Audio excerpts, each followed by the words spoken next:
আমাদের সরকারি চাকরিতে অ্যাপ্লাই করার যে কোনো পর্যায়ে তারা সুযোগ পাবে না, যার কারণে আমাদের তারা কিন্তু বাংলাদেশের বিভিন্ন জায়গায় স্থান নিয়ে নিচ্ছে, যার ফলস্বরূপ আমাদের এই ভবিষ্যৎ প্রজন্ম কিন্তু খুবই আন্দোলনের মাধ্যমে জানাবো।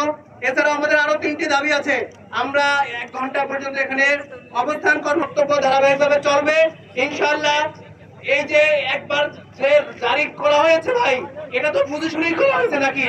5 জুন আবার এটিকে অবৈধ ঘোষণা করলো, এটা ছাত্র সমাজের সাথে তামাশা ছাড়া আর আমরা কিছুই মনে করি না। সমাধান চাই প্রিয় সংগ্রামী ভাইরা, আমরা সুন্দর সুশৃঙ্খলার সাথে আমরা এই আন্দোলন এখানে কর্মসূচি বাস্তবায়ন করব ইনশাআল্লাহ। এখন ধারাবাহিকভাবে আমি আমার সঙ্গে শেষ করবো এই কথায় আমাদেরকে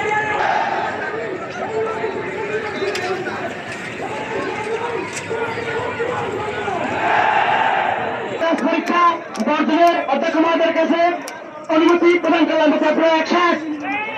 আমাদের সংগ্রামে সফলভাবে বাংলাদেশ সফল করে দেওয়া হবে। আমরা বলতে চাই বিভিন্ন যোগ্য স্থানে না হয়